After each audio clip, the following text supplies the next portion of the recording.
People have asked and wonder how it could come to pass that business in this country could get completely out of control. And it's pretty understandable now. Everybody knows what the truth of the situation is now, because it's obvious. And that is, the fact is that business and government have been in bed together our whole lives. And the difference is they used to keep it hidden. They used to be fucking each other, but we didn't know about it. It's like when you're at a hotel and you know somebody's fucking somewhere, but you don't know where. Somebody's fucking. I know somebody's fucking. Now they do it right in front of us. They have no guilt whatsoever. They're just like two big dogs that are stuck together and they can't separate. Even a glass of water won't stop them. They're out of control. But that's just the way it is. I don't care if you're Democrat or Republican. Okay, it doesn't matter. Both parties are up to their neck in this. It's unbelievable. You can take any political leader you want. Take Vice President Cheney, when and if you can fucking find him. He was completely gone. Then we went to war in Iraq, and he shows up on Sunday. We're going to go to war in Iraq, ha! And then he ran away again. I don't even think it's Dick Cheney anymore. I think he looks suspiciously like my old shop teacher. Dick Cheney works for the federal government most of his life, and he was a public servant, and that's to his credit. And then, as many public servants do, he went to work in the private sector. He's hired by Halliburton, an international oil company that hires him to be the CEO. It's a company, when Dick Cheney ran it, did business in the 90s with Saddam Hussein in Iraq.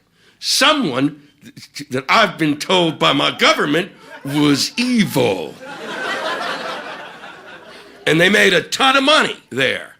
And because they made a ton of money, when Dick Cheney was asked by George Bush to run with him, when he left the company to do that, the company gave him $31 million to thank him, because that's what companies do. And so he took the money, and he ran to be the vice president, and he won. And at that point, I said, Vice President Cheney, I think you should return the money. And he said, Lewis, I think you should go fuck yourself. And he certainly had the right to say that, because he doesn't have to return the money, because there's no law in place, because we're fucking stupid. And we are. There are people who argue with me about this, and they're wrong. I usually see two sides to any question, and this time, no. I don't, because I think that we have got to rethink it, and we don't think about it very clearly. And neither do the people who lead us. We've elected you to be the vice president of this country. And by electing you to be the vice president, we have honored you in a way that is more important than money. That's why you don't get to keep the money, fucknut.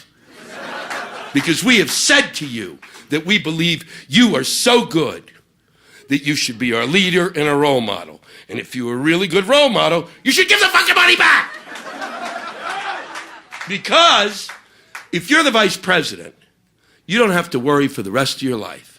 And it may not be $31 million worth of no worries, but there ain't a moment in your life that you're ever going to want. You never read, he was the vice president, but now he's a heroin addict.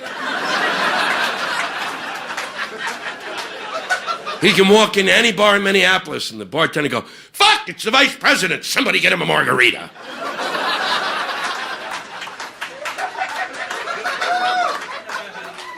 The reason you don't give him the money is because Vice President Cheney is in charge of determining what our energy policy is going to be.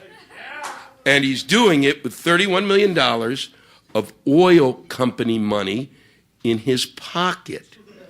Is anybody fucking home? If Big Oil gave anybody in this room $31 million, you'd be thrilled to be Big Oil's bitch. And I can guarantee the first time somebody pumped your gas, you'd be so excited you'd probably blow them.